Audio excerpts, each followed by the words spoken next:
This is a THORnews presentation. THORnews presents THORnews News, May 21st, 2014. Modern American government continues to discuss when it's okay to kill a taxpayer with a robot without due process.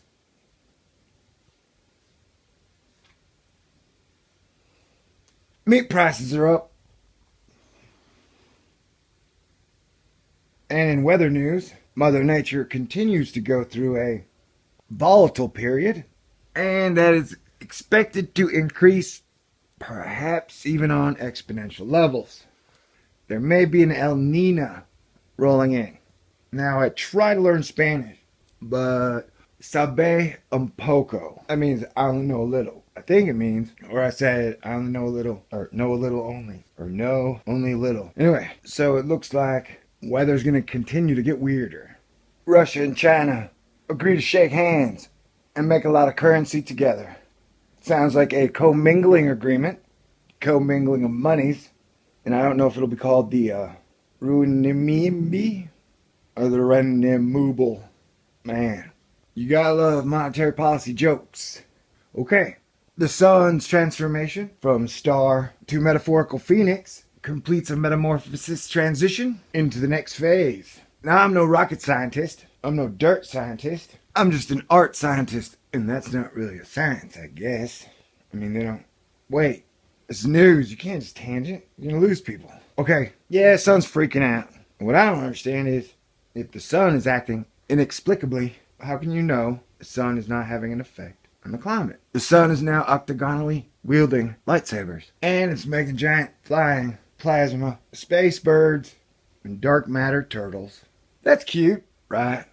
And I don't know, I think 99% of scientists say the sun's weirdness will not affect the Earth's weather weirdness. So maybe you should listen to them and not some pseudo astronomer on the YouTube. But man, the sun's really freaking out. Man, the sun's been freaking out for a long time. It creates a lot of crazy shit. It's like in the middle of it, takes all those asteroids and comets and matter in and then makes something and spits it out. It goes, here, universe, I crafted this myself, have it. And it tosses it. And somehow it escapes the gravity and keeps going, I guess.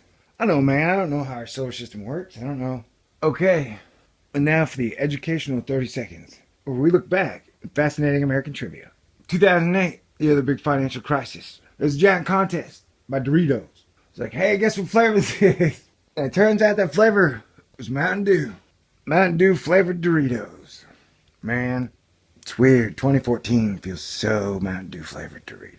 And in sports news, the majority of people's favorite teams did not win the championship this year. Better luck next year, guys. We're talking about certain astronomical phenomena. Spencer, officials were declined their official request and asked to send a revised budget for consideration in fiscal 2016 negotiations. Neowise, I don't know, maybe, we got a large debt to pay off. Maybe the government is like, we don't want you people thinking about space. We need you working. Stop thinking about space. Just work. Ding, light went off on a man. I have an idea. Let's call it Space City. No, that name may not be... Okay. Neowise is expected to run until about 2016 or 2017. Neowise and the NASA Senior Review has decided to call it Mr. Anderson Obey. When asked why the name was changed to Mr. Anderson Obey, they responded with, Mr. Anderson just sounded like a good name to pick, and obey is what computers do when you program them. Mr. Anderson Obey is expected to run until about 2016 or 2017. Depending on how active the Earth's atmosphere becomes, since the spacecraft is in a relatively low orbit of 311 miles. Mainzer was put into hibernation in 2011 before being turned on again last summer by me to look for asteroids that could pose a threat to Earth and possibly to participate in NASA's asteroid mission by looking for a space rock that could be captured and explode. My God, it's filled with stars. In the meantime, amateur astronomers can follow along with Mr. Anderson Obey's recent discoveries. A spacecraft recently found a fairly large near-Earth asteroid about 1.24 miles, or 1.86 miles. Yeah, that's big, dude. That's a big hunk of metal, rock, silicate. primordial frozen goo. Dude. It's called 2014 Job Hand 57. You can get more on the orbital parameters. No quotes. Let me say this. I do try to toe the line between, science and religion and have as good a heart as possible and stay classic romantic while still rebelliously cool. And how could a guy like me not have a total crush on Amy Mainzer? They even made a movie about it where they put, some hunky beefcake who didn't come off as that bright as Thor in the movie. And then, of course, the wonderful Miss Natalie Portman as his total love interest. So you got us like here in the real world all, so how can I not have a crush?